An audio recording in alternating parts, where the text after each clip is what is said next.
In the ancient world, medicine was not the science-driven discipline we recognize today. Instead, it was a blend of observation, superstition, and deeply rooted cultural beliefs.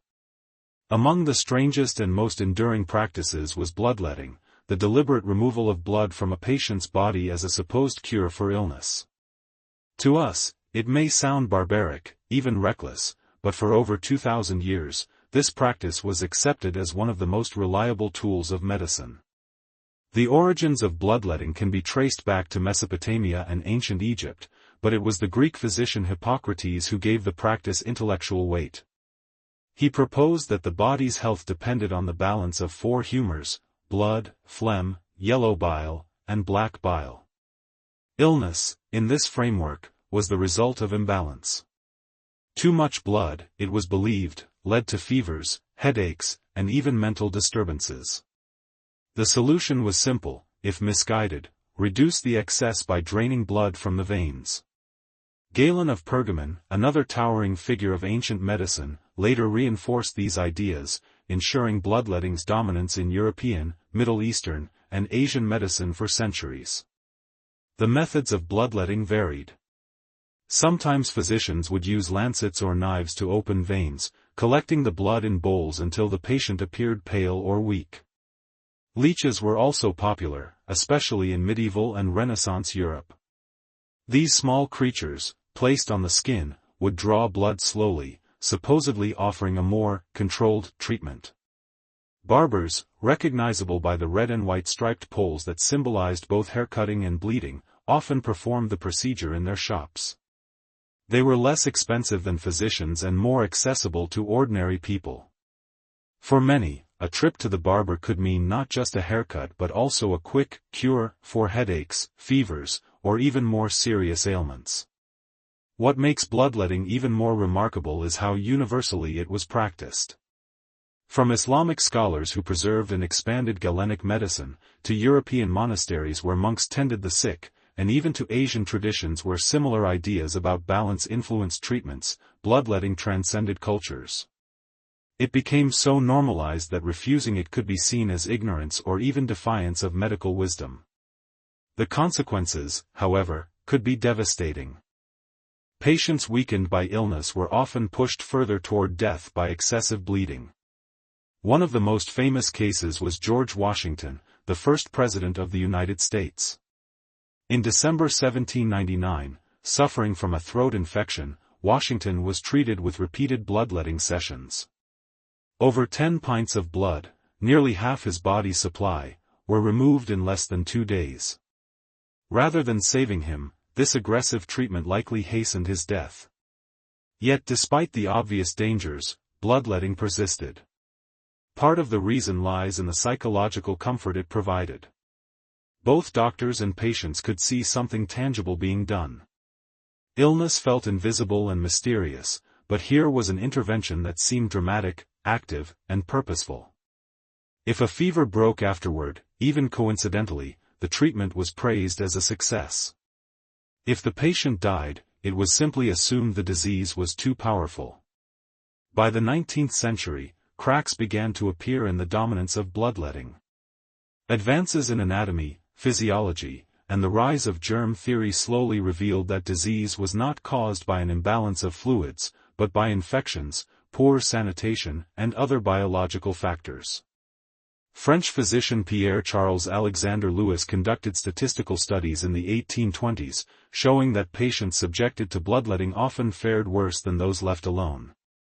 His work marked one of the earliest examples of evidence-based medicine. Still, it took decades for the medical profession to fully abandon the practice. Looking back, bloodletting may strike us as nonsensical, a relic of superstition and flawed reasoning.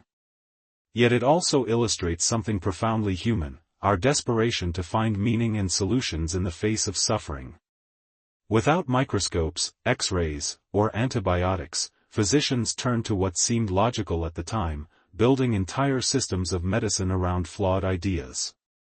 The persistence of bloodletting for centuries reminds us that medical knowledge is never static, it evolves, often painfully slowly, and future generations may look back on some of our current practices with the same disbelief. Bloodletting, in all its strangeness, is a window into how people once understood the human body. It shows us a world where illness was a battle against unseen forces, and the act of spilling blood, so vital to life, was paradoxically seen as a path to healing. Today, when we hear of it, it feels absurd, even horrifying. But for countless generations, it was medicine at its most serious, its most scientific, and its most hopeful. Among the many practices that sound unimaginable to us today, trepanning, cutting or drilling a hole into the skull, remains one of the most haunting. It is, in fact, one of the oldest known surgical procedures in human history, with evidence stretching back thousands of years.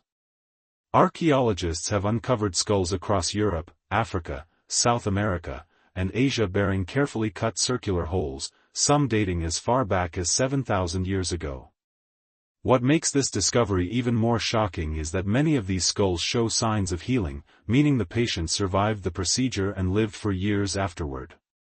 The reasons for trepanning were varied, but most were rooted in a mix of spiritual belief and primitive medicine. Ancient people often saw mental illness, seizures, or severe headaches as signs of demonic possession or the influence of evil spirits. By cutting into the skull, they believed they could release the forces causing madness or pain. In this sense, trepanning was less about surgery as we understand it and more about ritual purification. The hole in the skull became both a physical and spiritual outlet. In other cases, trepanning was used to treat head trauma. Warriors struck in battle might be left with fractures, swelling, or bleeding inside the skull.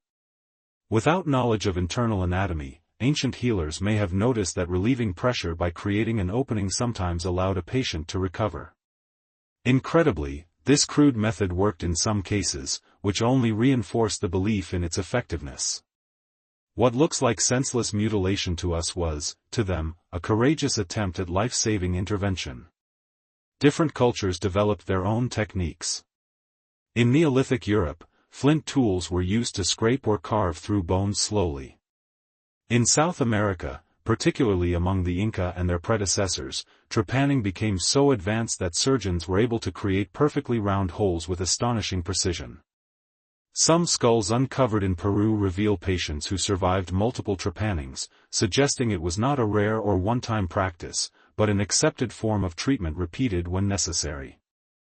The survival rate of trepanning in certain regions was surprisingly high. Studies of Peruvian skulls suggest survival rates of up to 70%. This raises a startling question: were these ancient surgeons more skilled than we assume? Some modern neurosurgeons have even admitted a grudging respect for the careful workmanship seen in these skulls.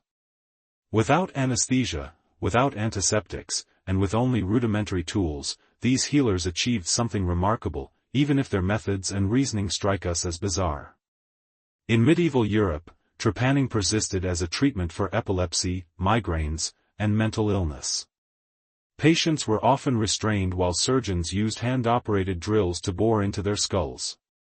For the patient, the experience must have been horrifying: no pain relief beyond perhaps alcohol, no sterile environment, only the sound of scraping bone and the overwhelming fear of death. Yet for centuries, this was considered a valid medical procedure, recommended by some of the most respected physicians of the time. Not all explanations for trepanning were medical or spiritual. Some researchers argue that, in certain cultures, skulls with trepanned holes may have served as amulets or talismans. The bone fragments removed from the skull were sometimes kept and worn as protective charms. In this way, the practice straddled the line between medicine and magic, reinforcing how deeply intertwined the two were in the ancient world. As scientific knowledge advanced, trepanning slowly gave way to more precise forms of surgery. By the 19th and 20th centuries, neurosurgery emerged as a legitimate medical discipline, and the crude methods of trepanning were replaced by carefully controlled operations. However, even into the modern era, echoes of trepanning lingered. In the 1960s and 70s, a fringe movement emerged in the West, claiming that drilling a hole in the skull could increase consciousness or expand the mind. Some individuals actually performed self-trepanation in pursuit of altered states, showing how powerful, and persistent, the idea of opening the skull could be. Today, trepaned skulls displayed in museums stand as eerie reminders of humanity's desperate attempts to understand the body and soul. They tell us about the lengths people would go to cure suffering, to fight madness, or to achieve spiritual clarity. For us, the idea of surviving someone deliberately boring into our skull is almost unthinkable. But in the past, this practice was not a sign of cruelty or ignorance, it was, in its own way, a sign of hope. Trepanning forces us to confront a difficult truth. What seems horrific or nonsensical today was once seen as rational and necessary. Without modern science, without antibiotics or brain scans, people tried what they could. And sometimes, against all odds, it worked. That fact alone makes trepanning one of the strangest and most fascinating practices in human history, a bridge between ritual, medicine, and survival, carved into the very bones of our ancestors. Few things are as universally dreaded as toothache. Long before the arrival of modern dentistry, ancient peoples faced the same agonizing pain from cavities, abscesses, and rotting teeth. But without microscopes, without an understanding of bacteria, and without anesthetics, they developed their own explanations, and their own cures. One of the strangest and most persistent beliefs across cultures was the idea of the tooth worm. According to this ancient theory, toothaches were caused by small worms burrowing inside the teeth, gnawing away and causing unbearable pain. The origins of this belief stretch back thousands of years. The earliest references appear in Sumerian texts from around 5000 BCE, where incantations describe a worm living inside the tooth, feeding on blood and roots. The concept spread far and wide. Babylonian, Chinese, Indian, and Egyptian sources all make mention of tooth worms. By the Middle Ages, European medical texts confidently illustrated the creature, even though no one had ever seen one. The persistence of the belief is almost astonishing. For nearly 3 millennia, countless cultures assumed their tooth pain was not due to decay, but due to a parasite eating them from the inside out. The remedies were as strange as the theory itself. One common method was to smoke the worm out. Patients would hold burning herbs or seeds near their mouths, allowing the smoke to seep into the tooth cavity. Substances like henbane, garlic, or frankincense were used, chosen for their pungent smell. If the pain subsided, healers concluded that the worm had either died or been expelled. Some traditions even claimed that you could see the worm crawl out, though in reality, this was more likely congealed plant material mistaken for a creature. Other treatments were even more drastic. In ancient Mesopotamia, metal wires were sometimes inserted into the tooth in hopes of physically removing the worm. In medieval Europe, hot oils, vinegar, or even molten lead were occasionally poured into cavities as a way of killing the invisible culprit. The procedure was excruciating and often destroyed the tooth entirely, but patients were so desperate for relief that they submitted to these brutal methods. Honey, wine, or ground herbs were also applied directly into cavities, not to fight bacteria as we understand it, but to poison or suffocate the imagined worm. The belief in tooth worms was not confined to the uneducated. Even highly regarded physicians accepted it as fact. In the Islamic Golden Age, scholars like Avicenna referenced tooth worms in their medical writings, though they also offered practical treatments like cleaning with miswak sticks. Medieval European medical manuscripts often included diagrams of tooth worms, giving the myth an air of scientific legitimacy. The blending of observation with superstition shows how even the most brilliant minds of the time struggled to separate evidence from assumption. One of the more fascinating aspects of the tooth worm belief is how it crossed boundaries of geography and time. From the temples of Egypt to the courts of medieval Europe, from rural Asian villages to Roman bathhouses, the same explanation was repeated. This suggests a universal human instinct: when something painful and invisible happens inside the body, the mind seeks a visible culprit. The worm provided a simple, almost intuitive answer. Everyone knew worms burrowed into fruit and crops, why not into teeth? The metaphor seemed so obvious that it went unquestioned for centuries. The persistence of this idea had tragic consequences. Rather than addressing tooth decay with cleaning, diet, or extractions, people endured dangerous or ineffective treatments. Dental hygiene was almost non-existent, and tooth pain could lead to infection, abscesses, and even death. Yet in a strange way, the tooth worm theory also pushed medicine forward. It encouraged experimentation, the search for cures, and the development of early dentistry. By the Renaissance, some physicians began challenging the belief, pointing out that decay was localized damage rather than evidence of a living creature. The real breakthrough came with the invention of the microscope in the 17th century. For the first time, scientists could peer into the tiny world inside the mouth. They discovered bacteria swarming in cavities, not worms. This revelation slowly dismantled the myth, though echoes of the belief lingered. In some rural communities, the idea of tooth worms survived into the 19th century. Even today, the language of "something eating away at my tooth" recalls the same ancient imagery. Looking back, the tooth worm seems almost laughable. But for ancient peoples, it was a way of making sense of relentless pain. They crafted elaborate rituals, remedies, and even prayers around this invisible pest. It gave them hope that if the worm could be killed, the agony would end. And sometimes, by coincidence, the pain did ease, perhaps when a cavity's nerve was destroyed or when infection temporarily subsided. This only reinforced the myth, ensuring it survived generation after generation. The story of the tooth worm reminds us of how fragile our understanding of the body once was. It shows us the desperation of people trying to fight pain with the little knowledge they had. Today, when we sit in the dentist's chair surrounded by bright lights, whirring drills, and sterile tools, it's easy to forget how far we've come. But not so long ago, the mere idea of brushing teeth or filling cavities was unheard of. Instead, people turned to smoke, honey, wires, and prayers, convinced that somewhere deep inside their aching tooth, a worm was gnawing away. It's a chilling thought, both strange and deeply human. In the struggle to explain suffering, people will believe almost anything. The tooth worm, as bizarre as it seems, is a perfect example of how imagination can fill the gaps left by ignorance, and how myths can endure when they offer even the smallest measure of hope against pain. In the modern world, urine is something private, unpleasant, and quickly flushed away. It is waste, nothing more.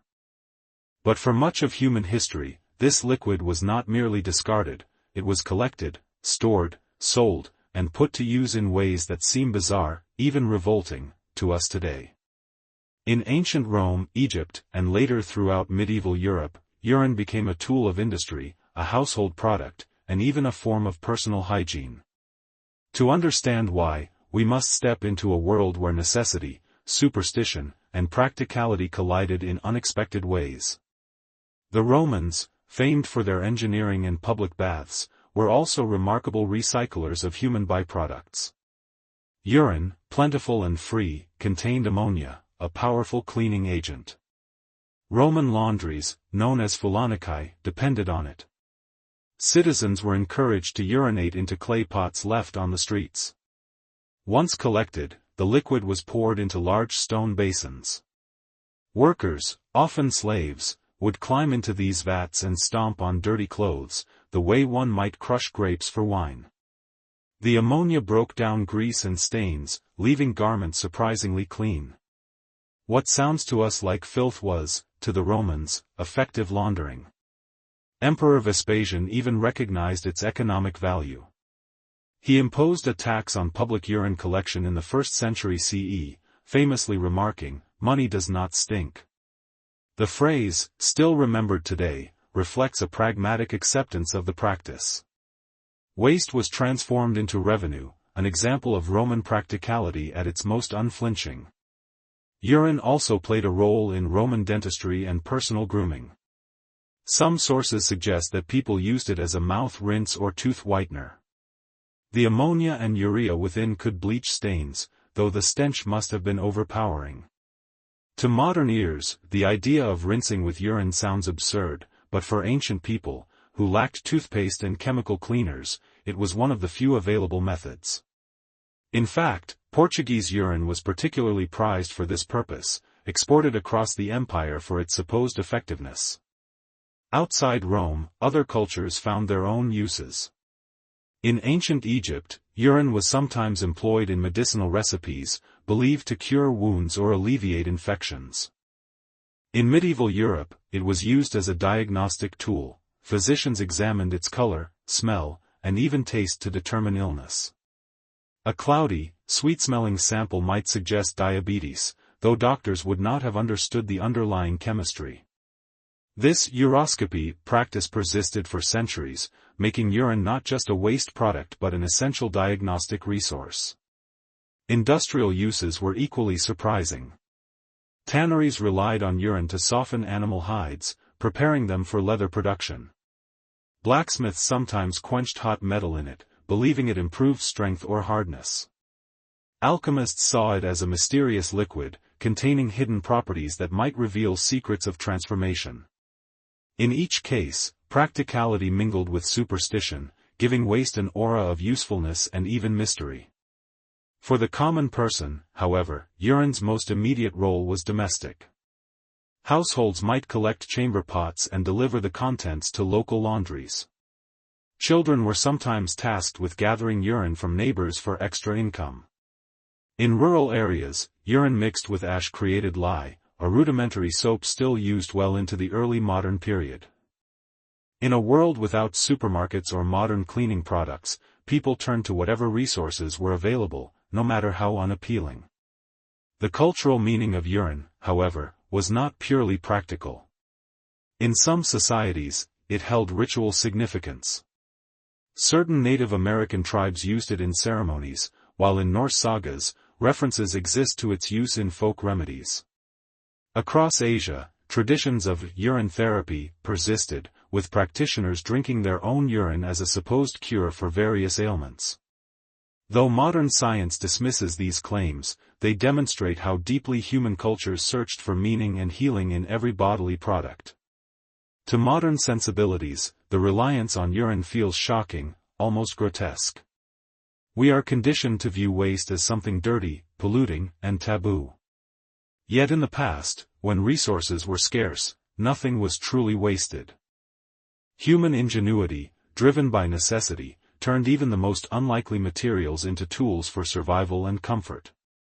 Urine's role as cleaner, whitener, medicine, and industrial solvent reflects a mindset where practicality outweighed disgust. Of course, not everyone was comfortable with it. Satirists in Rome mocked the laundries, and wealthy citizens often preferred imported perfumes and powders to mask the smell. Over time, as scientific knowledge grew and new products emerged, the use of urine declined. Soap-making improved, bleaching agents were discovered, and dentistry moved beyond folk remedies. By the modern era, urine's industrial and medical roles shrank to obscurity. Yet its legacy lingers. The phrase, "money does not stink," is still quoted today, a direct descendant of Vespasian's tax. And in scientific history, the study of urine played a crucial role. Urea was the first organic compound synthesized in a laboratory in 1828, proving that organic chemistry could be studied scientifically. What once was waste became the key to unlocking modern science. The story of urine in ancient life is more than a tale of strange practices. It reveals a worldview in which nothing was useless and every substance could serve a purpose. It speaks to resilience, creativity, and the refusal to waste resources in harsh environments. For us, the thought of scrubbing clothes in vats of urine or rinsing our mouths with it may provoke disgust. But to our ancestors, it was simply part of daily life, as ordinary as soap or toothpaste is for us. When we think of the past, we often imagine grandeur, marble temples, royal courts, glittering jewels. But history is also about the everyday, the ordinary, and sometimes the unpleasant. The use of urine is a reminder that behind the myths of emperors and warriors, real people lived with needs, chores, and challenges. Their solutions might seem strange, even repulsive, but they were practical in their own way. And that practicality ensured survival. What is waste to us was wealth to them. It is a lesson in perspective, and a vivid reminder that human history is filled not only with glory but with oddities, born of necessity, that make us question what it truly means to be civilized. Long before the rise of modern science, humans looked to the natural world not only for food and shelter, but also for guidance in matters of fate. Where we might rely on data, statistics, or careful reasoning, the ancients relied on signs, strange rituals designed to interpret the will of the gods. Among the most curious of these practices was haruspicy, the reading of animal entrails. To us, the idea of slicing open a sheep and examining its liver to determine the outcome of a war may sound absurd, even grotesque. But in the ancient world, it was deadly serious business, an art that could determine the fate of nations. The practice of divination through entrails is most famously associated with the Etruscans, an ancient people of Italy who flourished before Rome's rise to power. They believed the gods communicated through the organs of sacrificial animals, especially the liver, considered the seat of life. When a king, general, or statesman faced a crucial decision, whether to march into battle, build a temple, or sign a treaty, priests would sacrifice an animal and carefully inspect its organs. A healthy, symmetrical liver might signal divine approval, a malformed one might warn of disaster. Over time, the Romans adopted and institutionalized this Etruscan tradition, turning it into a cornerstone of their state religion. The tools of the haruspices, the diviner, were simple yet ceremonial. Bronze models of sheep livers, engraved with sections and inscriptions, have been discovered by archaeologists. These served as teaching aids, helping priests memorize which gods ruled over which parts of the organ. Every crease, bump, or discoloration was interpreted as a message from the divine. To an outsider, it may have looked like guesswork, but to the Romans it was a sophisticated and respected science. Entrail reading was not limited to Italy. Similar practices emerged across the ancient world. In Mesopotamia, priests studied the livers of sacrificed animals to read omens, and in China, diviners used the cracks in heated bones to interpret the future. The impulse was the same everywhere. When faced with uncertainty, people turned to patterns in nature, believing the gods had embedded messages in the bodies of animals. The influence of these rituals cannot be overstated. Roman generals often refused to enter battle without favorable omens. If the entrails looked troubling, armies might be delayed, strategies altered, or entire campaigns abandoned. Political life, too, was shaped by these rituals. Senators and emperors relied on the verdict of priests, and to ignore them was to risk angering both the gods and the people. One can imagine the tension in a Roman camp as soldiers waited for the haruspices to deliver his judgment, knowing their lives and fortunes depended on what he saw inside a sacrificed animal. Beyond entrails, other forms of divination flourished. Augurs studied the flight of birds, their direction, number, and type, to gauge divine favor. Lightning strikes, comets, and eclipses were interpreted as signs of approval or warning. Taken together, these rituals created a world where nothing was random, and every event had meaning. In such a society, the boundaries between religion, politics, and daily life were blurred. The gods, it was believed, spoke constantly through nature. Humans simply needed the wisdom to listen. Of course, this system was open to manipulation. Ambitious leaders could pressure priests to deliver favorable readings, or interpret ambiguous signs in ways that suited their agendas. Cicero, the Roman statesman, famously mocked some aspects of divination, though even he admitted that the rituals served a powerful purpose in maintaining social order. By staging elaborate ceremonies, leaders reassured the public that their actions had divine approval. Even if the readings were fabricated, the performance itself reinforced authority. From a modern perspective, the practice of examining entrails seems macabre. But it also reflects a profound human need, the desire for certainty in an uncertain world. Without science, without weather forecasts, without reliable medical knowledge, people sought meaning wherever they could find it. A liver, warm and pulsing with life, became a canvas on which destiny was written. To the ancient mind, this was not foolishness but wisdom, a sacred bridge between mortals and gods. Over time, as Rome embraced Christianity and new philosophies spread, the art of haruspicy faded. By the late Empire, it was increasingly associated with superstition and paganism. Yet the broader impulse to seek signs never disappeared. Even today, people read horoscopes, interpret dreams, or turn to spiritual rituals for guidance. The forms have changed, but the hunger for meaning remains. What makes the reading of entrails so strange to us is not only its gruesomeness but also its scale. This was not a marginal folk belief, it was mainstream, state-sanctioned, and vital to the running of one of the greatest empires in history. Wars were fought, lives were lost, and policies enacted based on the folds of a sheep's liver. To us, it may seem incomprehensible. To them, it was reality. Standing in a Roman temple, one can imagine the flickering torches, the chanting priests, the animal laid on the altar. The haruspice bends over the body, his hands deep inside, searching for signs. Around him, generals, senators, or citizens wait in hushed silence. Then comes the pronouncement, victory, defeat, or disaster.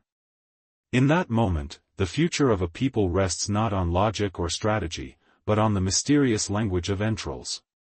It is a chilling reminder of how humans, in every age, have tried to wrest meaning from the unknown.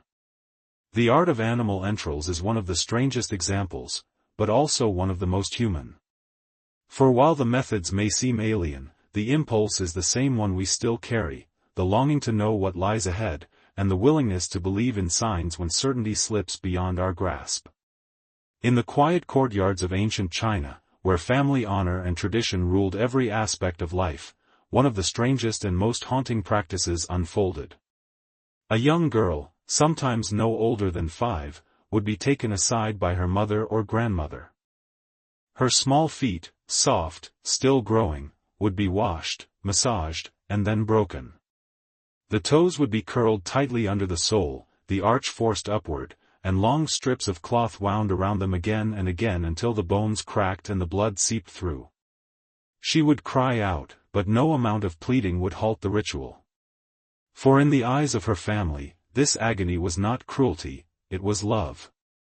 It was preparation for her future, a promise that one day she might marry into wealth and prestige. This was the beginning of foot binding, a practice that would last for nearly 1,000 years in China, deforming the bodies of countless women in the name of beauty. To us today, the idea seems almost unimaginable. Why would anyone willingly cripple their daughters? The answer lies in a cultural ideal that equated small feet with refinement, elegance, and virtue. Known as lotus feet, these tiny, bound feet, ideally only 3 inches long, were celebrated in poetry, art, and song. Men wrote verses comparing the delicate sway of a bound-footed woman's walk to the graceful movement of a willow tree. The awkward, swaying gait that resulted from the binding was eroticized, described as if the woman were perpetually dancing.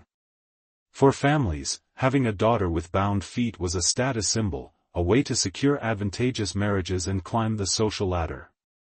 The origins of the practice are debated. Some trace it back to the 10th century, when a dancer in the imperial court bound her feet to perform for the emperor, enchanting him with her delicate movements. Others suggest it emerged gradually among elite families before spreading throughout society. What is certain is that, by the Song dynasty, foot binding had become deeply entrenched in Chinese culture.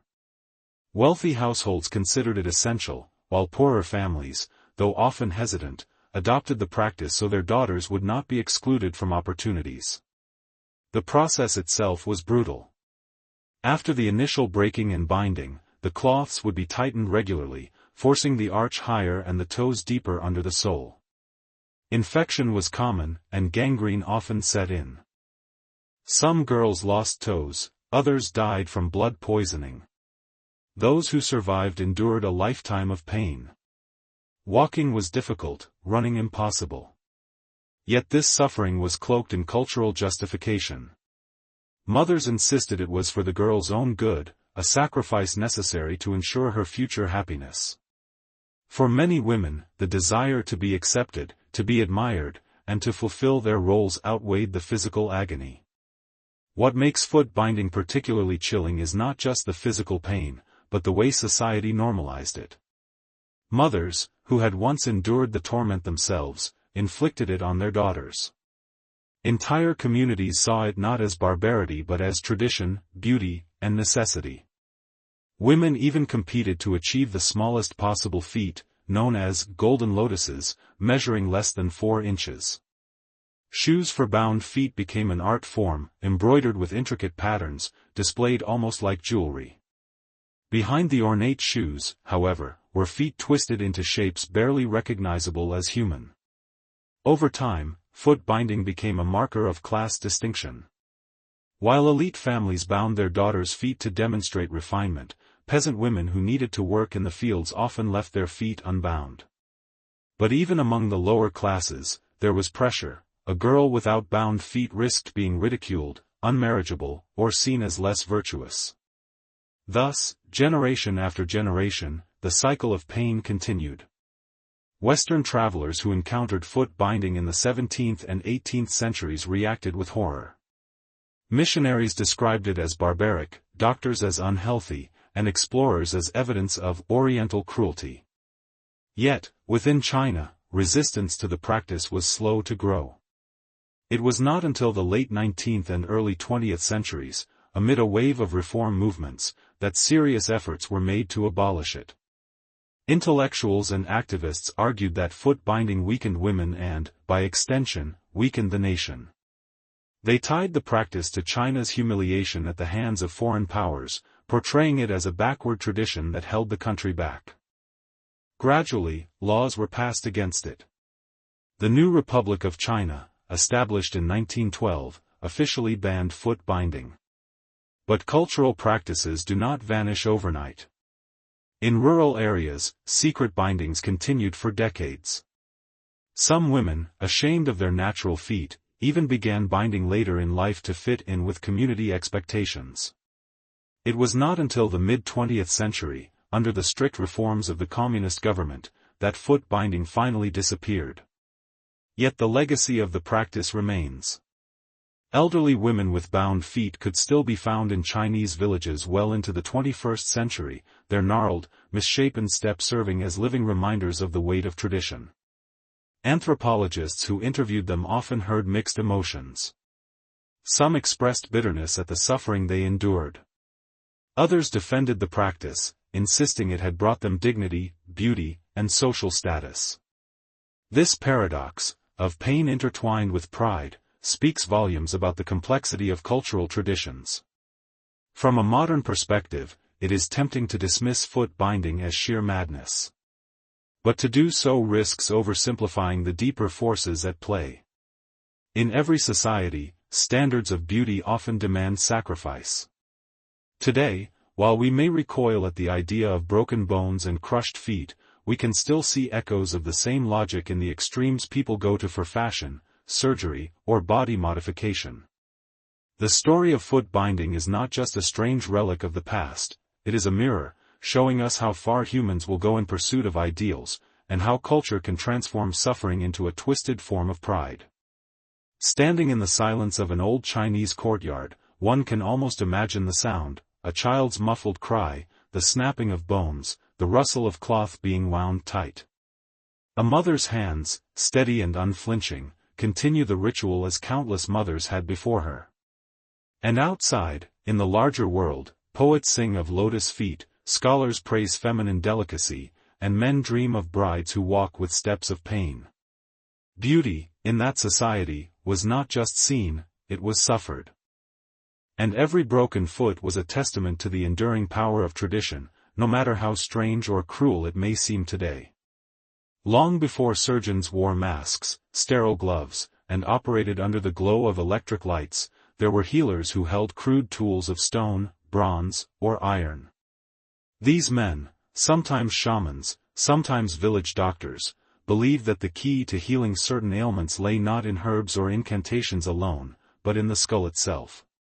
Across cultures and continents, from the mountains of Peru to the plains of Africa and the forests of Europe, one of the strangest and most unsettling medical practices emerged: trepanation, the act of drilling or scraping a hole into the human skull. Archaeologists have uncovered skulls dating back thousands of years, some from as early as 7000 BCE, that bear circular holes cut cleanly into the bone. Even more astonishing is that many of these skulls show signs of healing, indicating that the individual survived the procedure. To us, the very thought of having our skull opened without anesthesia is terrifying. Yet to ancient peoples, trepanation was not madness but medicine. It was seen as a way to cure headaches, seizures, mental illness, or even to release evil spirits believed to reside within the head. Imagine the scene: a patient lies on the ground, restrained by family members. The healer takes a sharp flint tool or a piece of obsidian and begins to scrape, slowly wearing away the bone at the top of the skull. There is no anesthetic, only perhaps a herbal sedative or the numbing effects of alcohol. The sound of bone being scraped is steady and harsh. Hours pass before a small hole finally appears, opening a passage to the brain's protective layers. For the healer, success meant releasing pressure, expelling spirits, or restoring balance to the patient's body. For the patient, it meant agony beyond comprehension, but also a faint hope of relief. What is striking is how widespread this practice was. In South America, particularly among the Inca and their predecessors, trepanation was performed frequently. Some skulls from Peruvian burial sites show multiple holes, evidence that the same person underwent the operation more than once. In Europe, Neolithic sites reveal skulls with trepanation marks, suggesting the practice was not isolated but shared across early human societies. In Africa, records of trepanation extend into the 19th century, carried out by traditional healers with astonishing skill. The reasons behind trepanation varied. In some cultures, it was a spiritual ritual, a way of expelling demons or curses believed to cause illness. In others, it was a practical response to head trauma. Warriors who suffered skull fractures in battle might have their injuries treated by scraping away bone fragments to prevent infection or relieve pressure. The fact that many patients survived suggests that ancient healers, through trial and error, had developed real expertise. They avoided puncturing the protective dura mater beneath the skull, a mistake that could cause death. In some ways, their hands learned the rules of neurosurgery thousands of years before modern science confirmed them. Still, trepanation was not free from risk. Infection was common, and many patients surely died. Yet the number of surviving skulls with healed holes suggests success rates that rival those of early European surgeons in the 18th and 19th centuries. This challenges our assumptions about primitive medicine, reminding us that ancient knowledge was often far more advanced than we give it credit for. But trepanation was not only medical, it was symbolic. In some societies, it may have been a rite of passage, a ritual meant to confer spiritual strength or visions. Some anthropologists believe that opening the skull was thought to allow light, air, or cosmic energy to enter the body, enhancing spiritual power. This dual nature, both practical and mystical, made trepanation one of the most enduring practices across human history. By the Middle Ages, trepanation had entered the medical traditions of Europe. Physicians trained in the Greco-Roman tradition sometimes recommended it for head injuries or mental disturbances. Crude drills and saws, called trephines, were used to bore into the skull. While this sounds barbaric, the practice lingered into the Renaissance and even the early modern period. In fact, trepanation never truly disappeared. In the 20th century, a bizarre revival occurred. A handful of eccentric individuals claimed trepanation could expand consciousness or increase blood flow to the brain. Some even performed the procedure on themselves, using electric drills in their homes. These fringe movements never gained legitimacy, but they serve as a strange echo of humanity's long fascination with the idea that cutting into the skull could unlock hidden power. What makes trepanation so unsettling is the raw humanity behind it. Here was a practice born of desperation and hope, of pain endured for the chance of healing. It reminds us how fragile the line is between science and superstition. For the patient suffering seizures or migraines in an age without medicine, the idea of having their skull opened may have seemed the only chance at relief. For the healer, every scrape of the tool was both an act of faith and of courage, a gamble with life and death. Today, modern neurosurgery has replaced trepanation with safer, sterile techniques, but the principle is oddly similar. Surgeons still sometimes open the skull to relieve pressure after head injuries.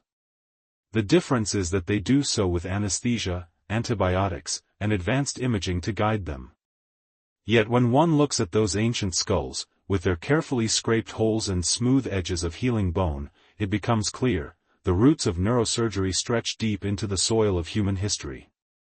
Trepanation is, in every sense, one of the strangest practices of the ancient world, gruesome, yes, but also strangely logical.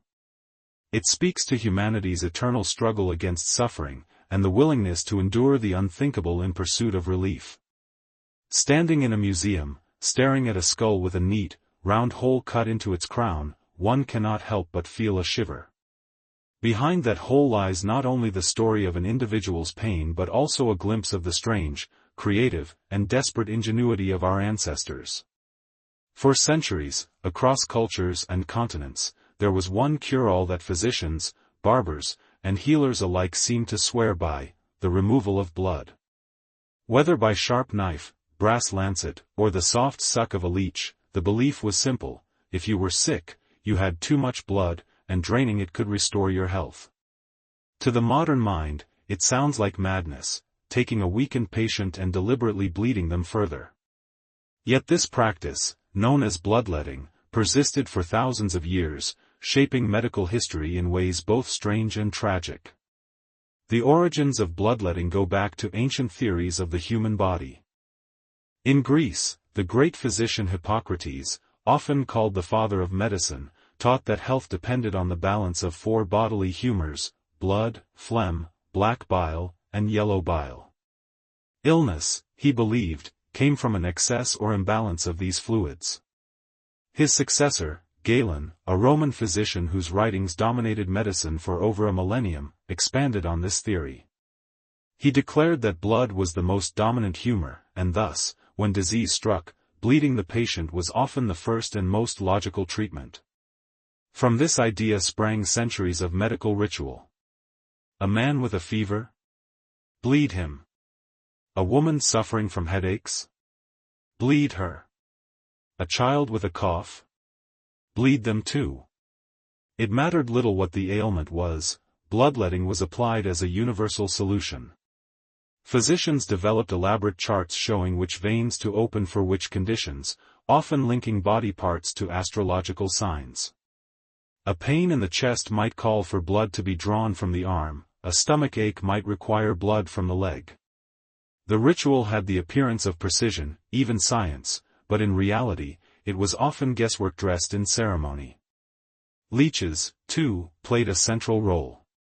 The small, slimy creatures could drink several times their own weight in blood, and their natural ability to prevent clotting made them a favorite tool of physicians. In the 18th and 19th centuries, Europe and America experienced a full-blown leech craze. Apothecaries and doctors used them in staggering quantities, sometimes applying dozens, or even hundreds, at once to a single patient. In France alone, it's estimated that 30 million leeches were imported in a single year to meet medical demand. Women with delicate constitutions, children with fevers, even soldiers recovering from wounds, all might find themselves covered in wriggling, blood-sucking creatures. For patients, the experience was grim. Blood loss left many weak and dizzy. Some fainted, others never recovered. Records reveal patients bled until they collapsed, and yet physicians insisted it was working. If the patient survived, it was proof of the cure. If the patient died, well, it was assumed the illness had been too strong. In this way, bloodletting escaped blame and continued unchecked for centuries. The practice reached even the highest ranks of society. Kings, queens, and emperors were bled by their physicians, who believed it demonstrated the very best in medical care. Perhaps the most famous example is George Washington, the first president of the United States. In December 1799, after falling ill with a throat infection, Washington was subjected to repeated bloodletting. By the end, nearly 40% of his blood had been drained. Within hours, he was dead, not from the illness, but almost certainly from the treatment meant to save him. Why, then, did bloodletting persist for so long, despite its obvious dangers? Part of the answer lies in tradition. Medicine in the pre-modern world was as much about ritual and belief as about results. A doctor arriving with his lancet and leeches looked authoritative. The act of bleeding gave the impression of action, of doing something tangible against disease. Patients, desperate for help, often felt reassured, even if the cure was killing them. There were occasional critics. Some physicians questioned the practice, pointing out that patients often grew weaker. But their voices were drowned out by centuries of entrenched authority, the shadow of Galen looming over Europe's medical schools. Universities taught bleeding as standard practice well into the 19th century, and doctors resisted abandoning a method that had defined their profession for so long. And yet, strangely enough, bloodletting was not always completely useless. In rare cases, it may have provided temporary relief. Patients with high blood pressure or certain infections might have benefited from reduced blood volume, though this was more accident than science. Leeches, too, proved to have genuine medical value. Their saliva contains anticoagulants and painkillers, substances modern medicine still uses today in reconstructive surgery to restore blood flow. The difference, of course, is that we now apply them with precision, not as a cure-all for every malady. The decline of bloodletting came gradually, as advances in anatomy, chemistry, and germ theory undermined the old ideas of humors and balance. By the late 19th century, physicians began to see bloodletting as a relic of superstition. But its long reign is a sobering reminder of how even the brightest minds can be trapped by tradition. Looking back, bloodletting is one of history's strangest and most tragic medical obsessions. It tells us something unsettling about human nature. When faced with illness, we often prefer a painful certainty over uncertain waiting. The sight of blood flowing into a bowl or down a patient's arm gave the illusion of progress, a visible sign that the sickness was being drawn out.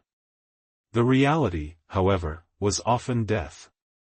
Picture it, a dimly lit chamber, a patient pale and trembling, a physician in long robes holding a gleaming lancet. The cut is made, the blood begins to flow, and attendants collected in polished bowls. Outside, the family waits anxiously, trusting that this ritual, sanctified by centuries of tradition, will save their loved one.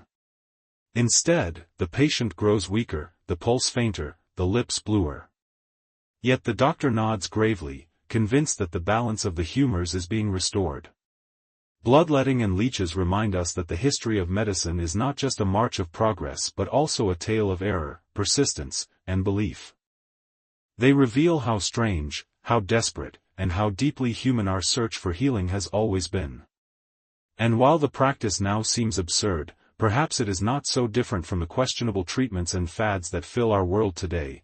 Proof that history has a way of repeating itself, in forms just as strange. In the burning sands of ancient Egypt, where the Nile's floods gave life and the desert promised death, a strange and haunting ritual took shape, one that would define an entire civilization's relationship with mortality. The Egyptians did not see death as an ending but as a doorway, a threshold to an eternal journey. Yet to pass through that doorway successfully, the body had to be preserved, protected, and prepared with care so meticulous it borders on obsession. Thus emerged the practice of mummification, one of the most extraordinary and unsettling traditions in human history. To the Egyptians, the body was not just a shell but a vessel the soul would need in the afterlife. They believed in multiple spiritual aspects, the Ka, the life force, the Ba, a sort of personality or essence, and the Ak, the transformed spirit that lived among the gods. If the body decayed, the soul could not recognize it and would be lost.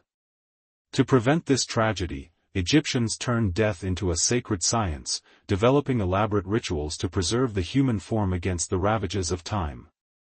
The process itself was long and gruesome. The first step was purification. The corpse was washed, sometimes with palm wine, and laid out upon a slanted table so fluids could drain away. Then came the removal of the internal organs. The brain was drawn out through the nostrils with hooks and spoons, destroyed in the process, for the Egyptians did not consider it important. The heart, however, was treated with reverence, often left in place or carefully stored, as it was believed to be the seat of wisdom and morality.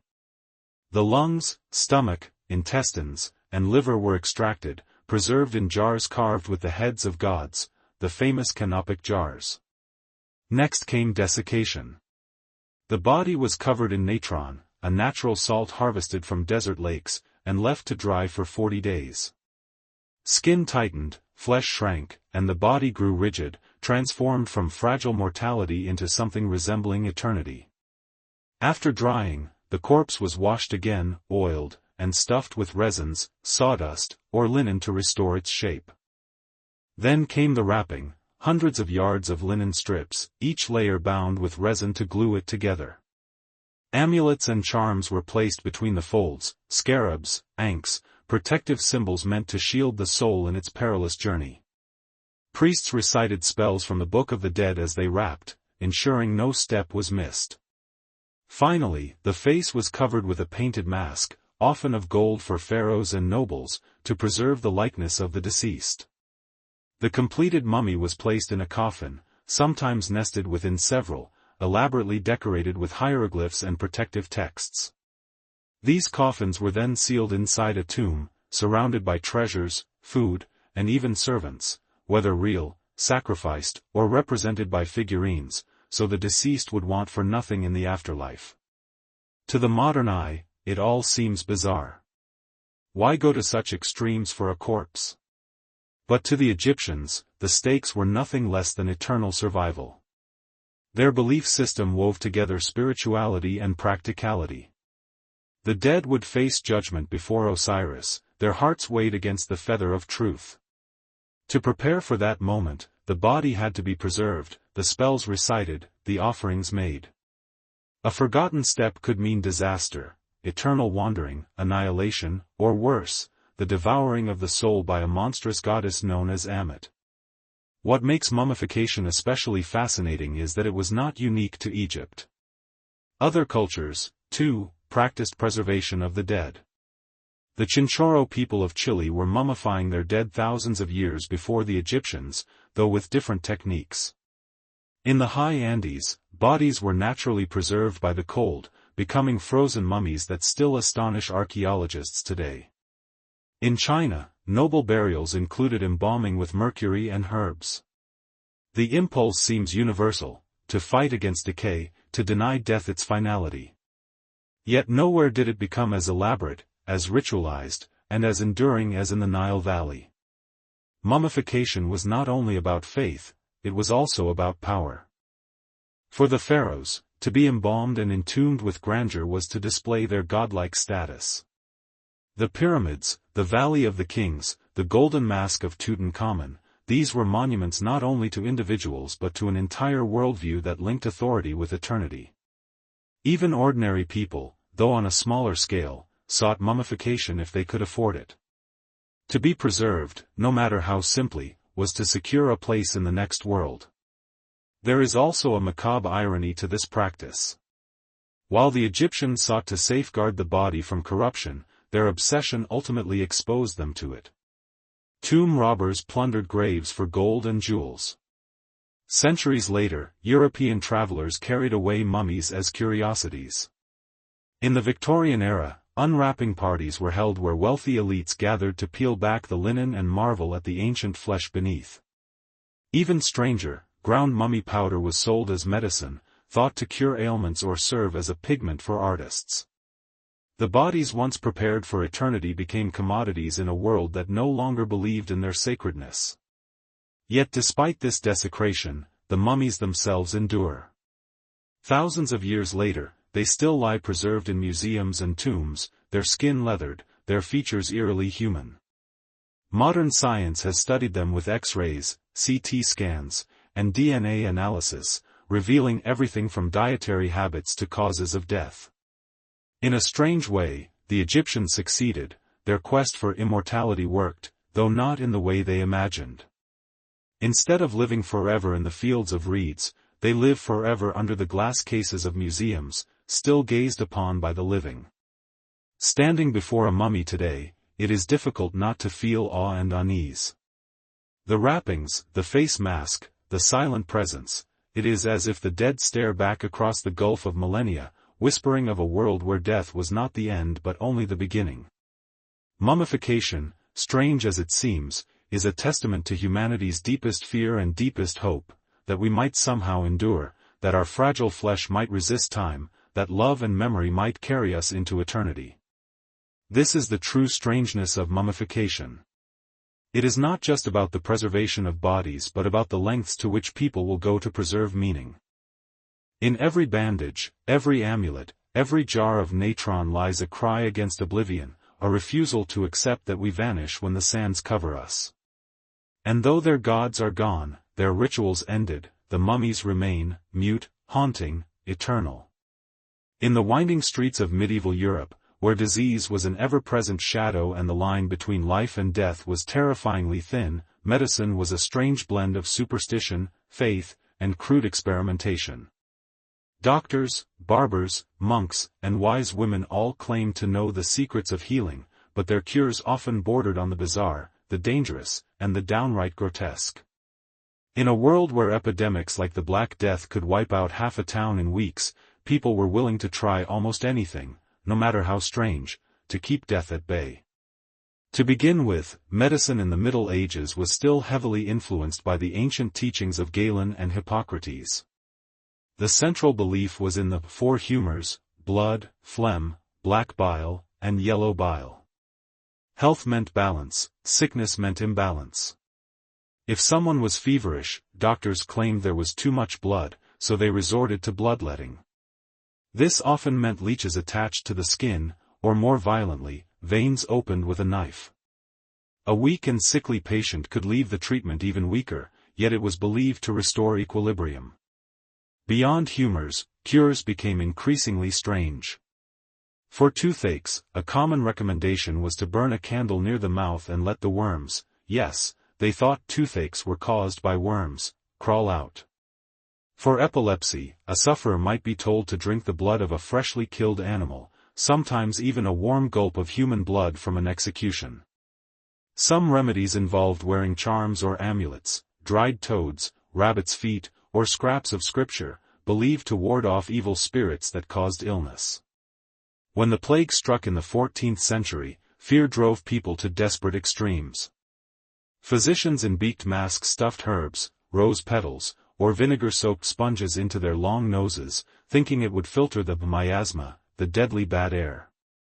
Families fumigated their homes by burning juniper, rosemary, or even old shoes, hoping the smoke would drive away the invisible poison. Some drank concoctions made of crushed emeralds, believing the precious stone held protective powers. Others carried dried flowers or wore garlands to mask the stench of decay, thinking perfume itself was medicinal. Perhaps the most disturbing remedies involved human remains. The concept of mummy medicine, ground-up powder made from Egyptian mummies, found popularity even in later centuries. It was sold in apothecaries, believed to cure internal bleeding and bruises. Human fat, harvested from executed criminals, was rubbed onto wounds or turned into salves for joint pain. The idea was simple but chilling: the life force of the dead could somehow be transferred to the living. Equally unsettling were urine diagnoses. Physicians often examined a patient's urine in a special glass flask, holding it to the light to study its color, cloudiness, and smell. Manuals were written with charts comparing shades of yellow and brown to illnesses, making medieval urine one of the most studied substances in history. Sometimes urine itself was prescribed as a cure, drunk as a medicine or used to wash wounds. But not all remedies were purely grim. Some were simply odd and almost comical. To cure baldness, men were advised to rub goose droppings on their scalp. For gout, one might wear shoes filled with raw onions or cabbage leaves. To protect against evil spirits, garlic was hung around the neck or placed under pillows. And for insomnia, a recipe recommended stuffing a pillow with the heart of a hare, believed to transfer its calm, sleepy nature to the restless human. It is easy to laugh at these treatments now, yet for medieval people, they were deadly serious. They had little choice. Hospitals existed, but most were run by monasteries, focusing more on prayer than medical science. Monks offered herbal remedies, sage for digestion, chamomile for fevers, and poppy seeds for pain relief, but beyond plants, the Church's greatest cure was prayer and confession. Sickness was often seen as divine punishment, so healing the soul was as important as healing the body. At the same time, cunning folk and village healers thrived outside Church authority. These were often women who passed down herbal knowledge through generations. They knew which plants could soothe and which could kill, which roots might ease childbirth and which berries might stop bleeding. Yet they also mixed this knowledge with charms, spells, and incantations, blurring the line between medicine and magic. Some were respected, others accused of witchcraft. Their remedies might save a life, or bring accusations of dealings with the devil. What makes medieval medicine most fascinating is how it reflects both fear and hope. People lived surrounded by sickness, often with no explanation for why it struck some and spared others. Without microscopes or germ theory, they made sense of disease with the tools they had: observation, ancient texts, faith, and imagination. Every strange cure, whether a leech, a charm, or a potion of herbs and bone, was a desperate attempt to grasp control over an uncontrollable world. Modern medicine may scoff at these remedies, but they laid the groundwork for experimentation. The trial and error of herbal treatments slowly built knowledge. Even bloodletting, harmful as it was, reflected an early attempt at systematic treatment.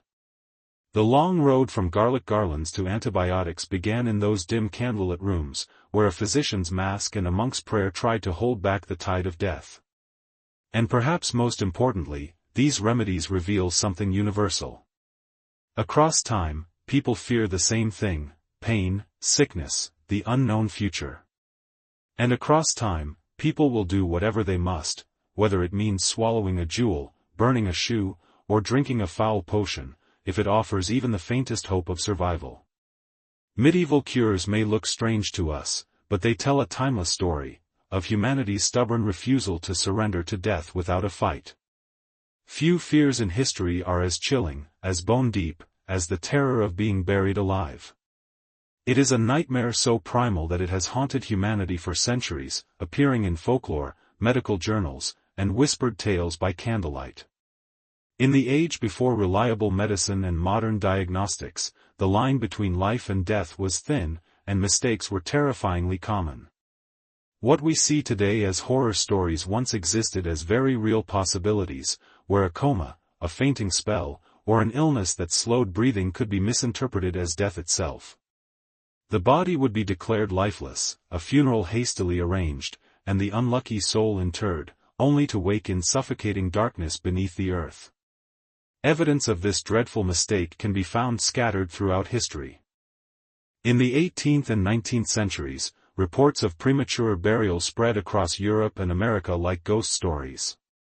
Grave diggers sometimes opened coffins to find scratch marks clawed into the wood, fingernails broken, and faces frozen in terror. Doctors documented cases of bodies discovered in twisted positions, suggesting desperate attempts to escape their coffins.